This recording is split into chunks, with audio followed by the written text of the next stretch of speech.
Hey everyone, welcome to another episode of the Winners Ways podcast. This is where we help you to win, to achieve success, to become more of who you want to be. So today we have a guest with us. We have Sheevaun Moran with us. And with Sheevaun today, we are going to be talking about business success, strategy for growth, and how you can accomplish success in your life. So this is going to be interesting, guys. So I'm excited already. So without keeping you waiting further, I'm going to bring in my guest, Sheevaun. Hey, Sheevaun, how are you? I'm awesome. Thanks for having me. All right. It's so fun to have you here today. Today is Friday. So how is your day going? It's pretty great. I mean, I'm kind of at the beach. I'm not at the beach, but I live at the beach, and yeah, it's amazing. Yeah, it's Okay. good. It's a good day. It's a good day. So it's a good day to talk about everything success, I guess. Um, can you introduce yourself to my audience so that they can get to know you better? Sure. I help people take whatever's going on in their life and unstick it so that they have more prosperity. And so when people say, "What do you do?" I say, I help you create a miracle." And everybody wants a miracle, right? And so I landed on that on accident a long time ago, but it is true in that I have this process of unlocking that miracle mind, those miracle opportunities for people so that they can achieve the things that they want in their life. And business is part of it. And I always say that if you have a bank account, you have a business. That's right. And it means if you even know you have to keep more in your bank account and you have to grow your bank account, that's a business. That's actually a business. So, not many people think like that, but that's how I think. And so I do that in lots of ways. We do it one on one. Our favorite way that most people really get big boosts is through our group programs. The one on one are a little bit more intensive for folks who have bigger dreams, bigger visions, bigger goals, or they're for the C-level executive or the business owner. And then we do small bite-sized 3-day chunks of trainings so that it's digestible because people have a lot going on in their life. And then we have self-study programs and such like that. But most of the people that come to me really know that they have something of value that they need to get out into the world. They've tried a bunch of things, it's not quite working out, and they seem to just keep getting stuck at the same point. And I help them unstick that stuckness. That's good. So I'm just curious, why is it important to you to help people get more out of their life? Why do you think that is important? One of my core values is service. So, And it's not about service for the sake of me, it's service for the sake of uplifting someone else. And I didn't have a lot of people helping me when I was growing up. I had a great life when I was growing up. But a lot of people, I guess, assumed that I was really smart and I could figure it out on my own. And they didn't really try to help. I mean, a few people said a few things, but they didn't really try super hard to like give me, guide me or anything. And so I just think they thought I had it all figured out. I so didn't have it figured out. And I want to be the ally for people in their sales, in their marketing, in their next level, in their next step to get out of their own way. Because I built some really cool tools apparently that nobody else does or uses or has. So wow.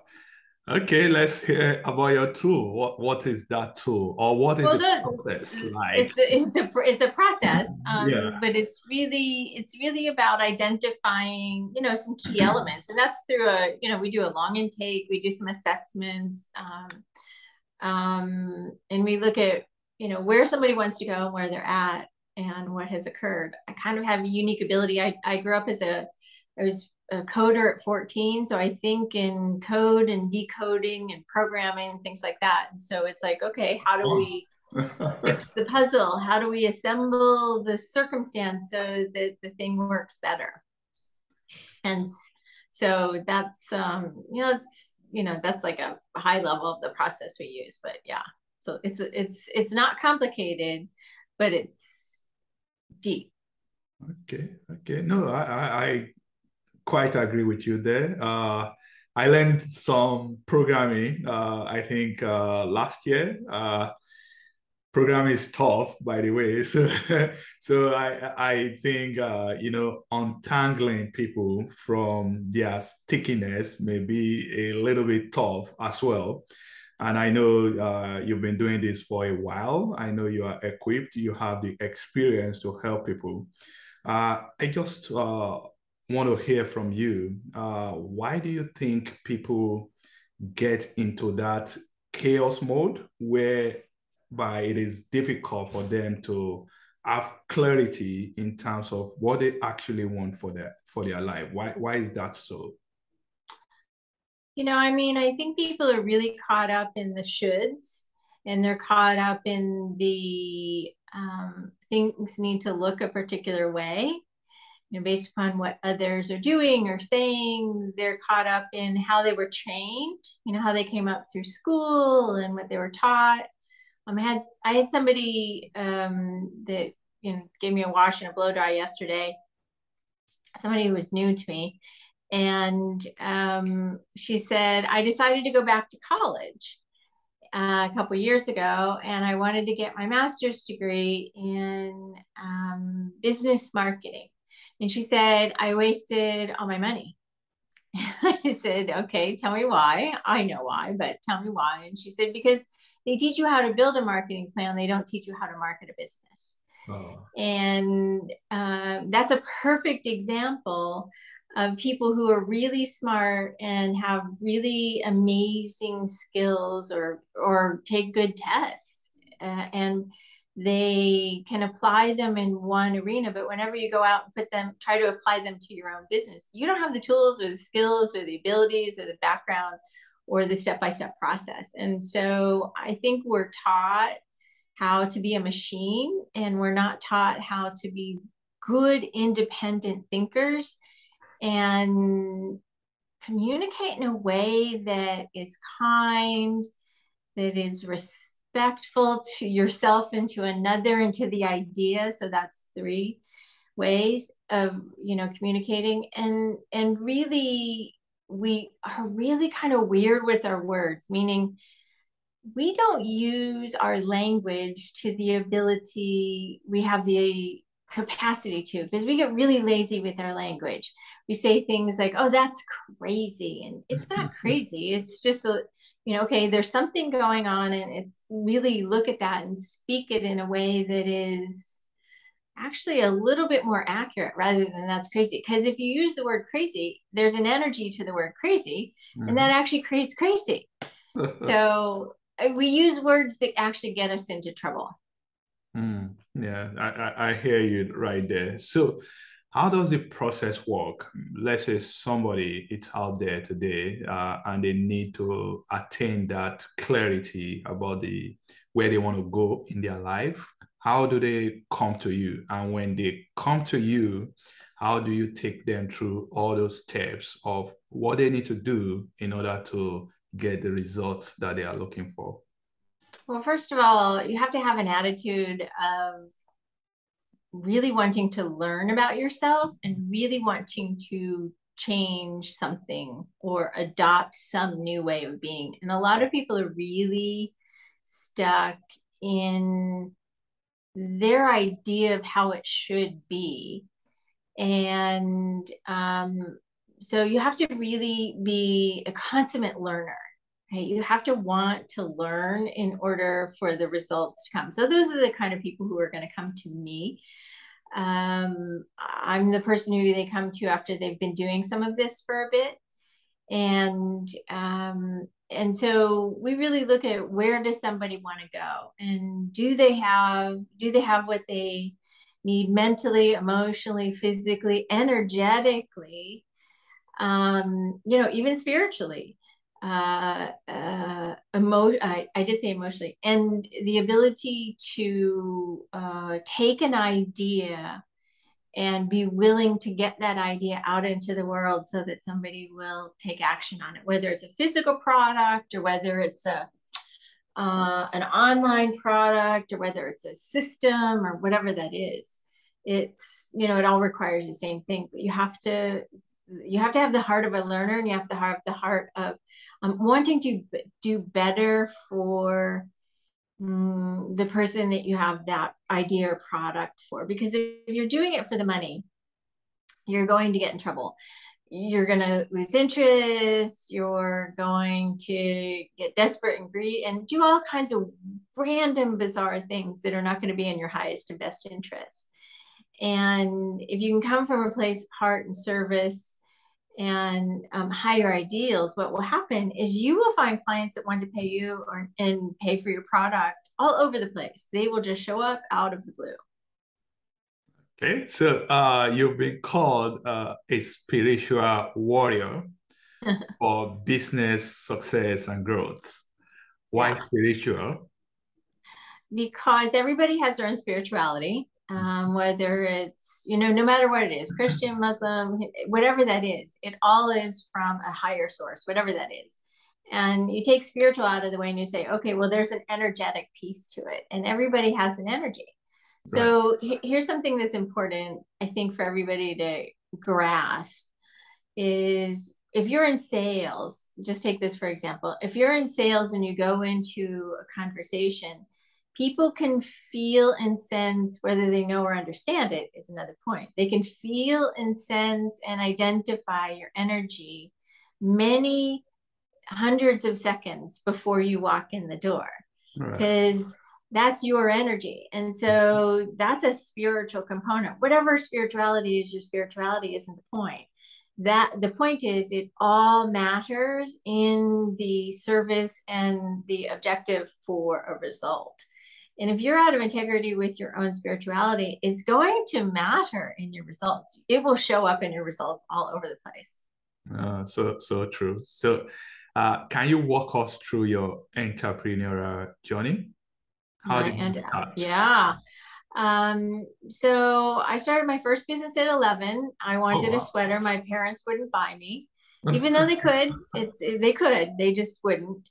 And they said, if you can figure out how to buy it for yourself, then you can have it. And I thought, oh, okay. And there was a lady down the street. I don't know how I heard about this, but there was a lady down the street with the second largest yard in the neighborhood. And I knocked on the door. Now I'm pretty introverted, so even more so then at 11. I mean, my God. and I think, gosh, I must have thought I was so grown up. And so I knocked on her door and asked her if she needed her lawn mowed. And she said, oh, my gardener just quit. She said, but you're a girl. And I said, does that matter? And she said, no.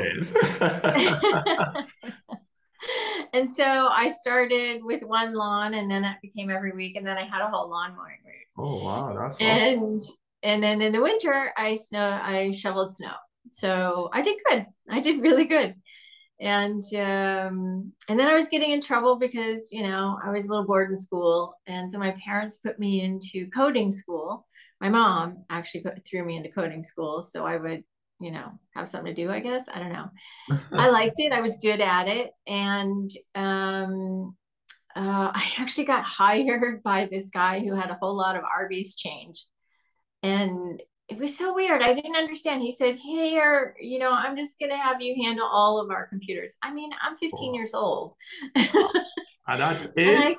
Yeah. Yeah. It's like, why is this guy just handing me his computer? Yeah. It was just it was so odd. Now I think of it and think, wow, that was very forward thinking of him. Yeah. So that was the next. And then I went off and did the traditional thing of getting jobs and working for people and not liking the way they were doing business. And then I moved to California.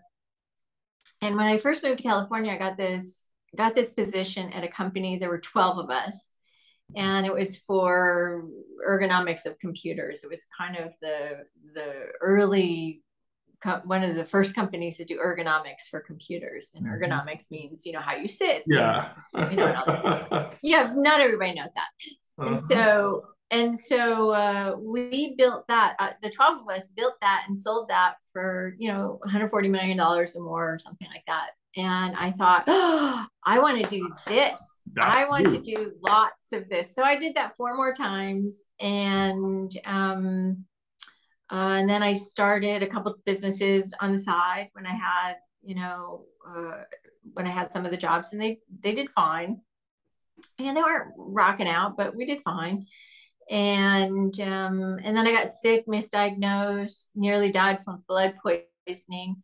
And I decided that I wasn't ever going to do this for somebody else. If I could build a business, I could heal my body. And if I could heal my body, once I healed my body, I was going to do my own thing.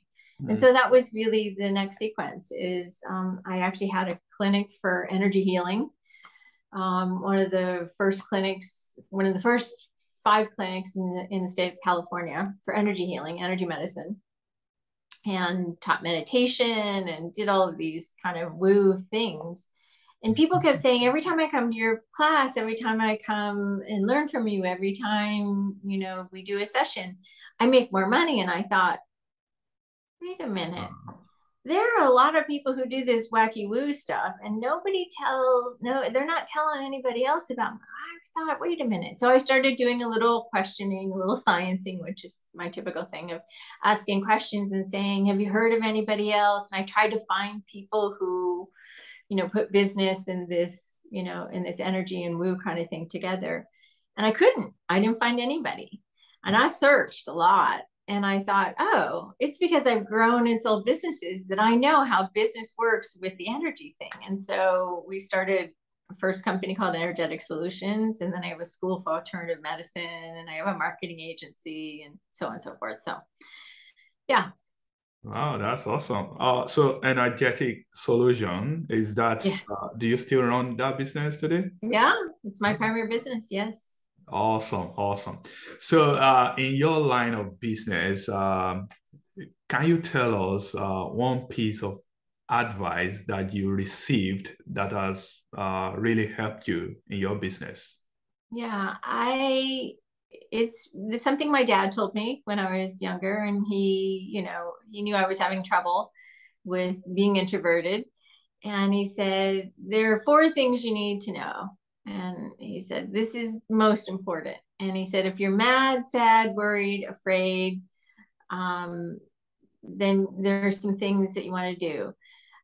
Go teach somebody, right? Help them get out of their stuff. Go hug somebody. Go feed somebody. You know, give food to somebody, or have food, or whatever that is. And then teach, feed, food. There's another one. I don't know what the 4th one is. All of a sudden, I've been talking about this for years. So basically, what I'm hearing there is that go be of service to someone else. That's right. Go be of service and get out of yourself. Yeah. Oh, make somebody laugh. That's it. The one that I have the most difficult time with. Laugh. Make somebody laugh.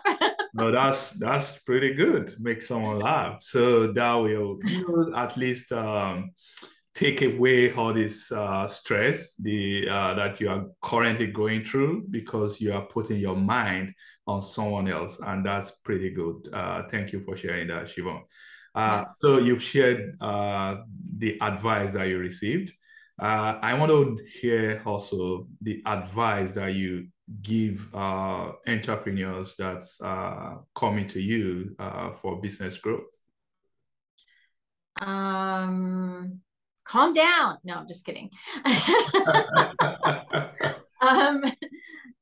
You better know your number of where you need to go next. And most people actually don't know their number of where they need to go next. They say, I just want more.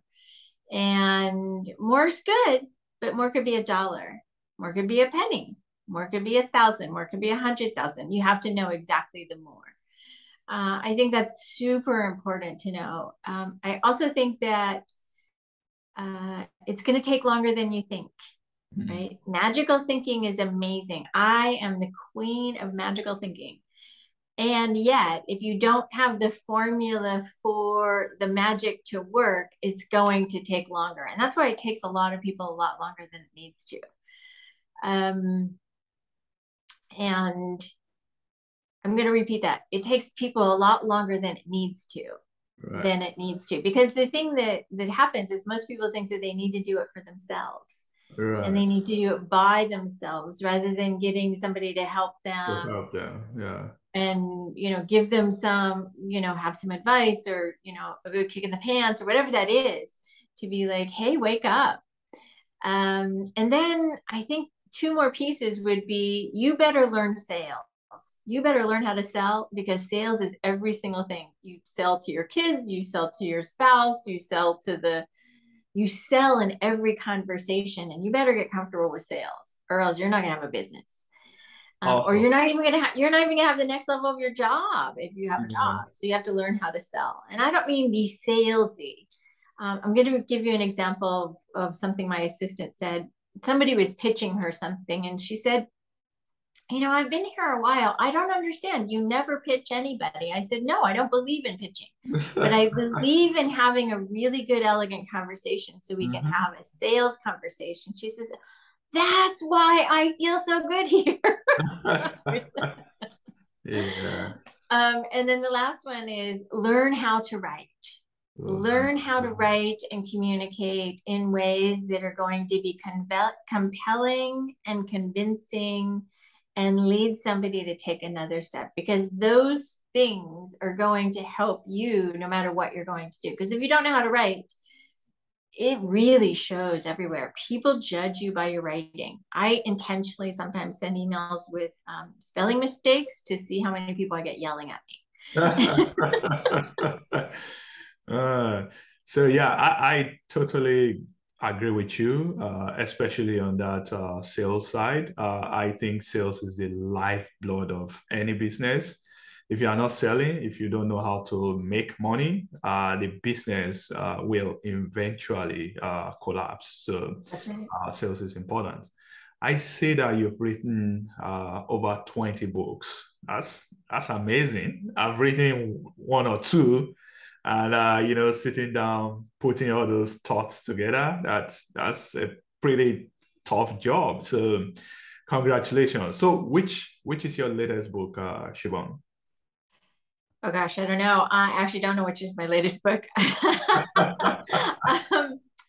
Each one, I'm just going to go through a couple just of the ideas. One of them was written about meditation based upon how I taught other people to meditate. And really, we should be learning how to meditate in a much more formulaic way. The way people teach meditation leads people away from meditation. So that's one. The other one is just a fun story about my mom and how to buy things at a price that you want. So it's basically manifesting, but kind of ragging on my mom as to how much she loved to shop. And but buying things in a way that it's really cool. And then the other ones are about one is about the divine. And then the other ones are really aimed at different parts of somebody's life and experiences that maybe, business owners have health challenges like anybody else, right? And so how do you keep your energy up? What do you do and say and take? How to deal with different things that are happening in your life. So each of those are unique and individual to a circumstance that somebody is going through. Clutter and how to declutter in a way that isn't going to get you to rebel against life, each thing. So it's like, if you're called, what I always say, when we used to go to more events and have physical products in front of people, and they'd say, oh, I like that one. You're always drawn to the one that you absolutely need, even if your brain says that you don't want it or you don't think you need it. It's the exact thing that you totally need for your soul. So, yeah. That's good. You are a success coach. You talk about success to people. how do you define success? Because, to different people, success can mean different things. So what's your own definition for success, if you don't mind? Physical, mental, emotional, spiritual, relational, financial. So there are 6 wheels, 6 pieces in that puzzle. And so am I doing my own work? Am I living the way I speak? Am I integrous? All of those things. Have I helped somebody today? That's really how I define success. It's pretty much day by day, because having nearly lost my own life, I really have a different perspective. And it's just like, I'm lucky to be here. I'm lucky to still be here. And it's like, okay, have I said something nice or gotten somebody to smile, or, really shifted somebody today that is going to help uplift them and the world around them? Mm-hmm. And that's success for me. Of course, I love to be paid for what I do. And I love to be paid for what I do because the energetic exchange is important. If you ask for things for free all the time, then people won't want to pay you. That's kind of but if I have been able to do one thing to help the planet, I think that's successful.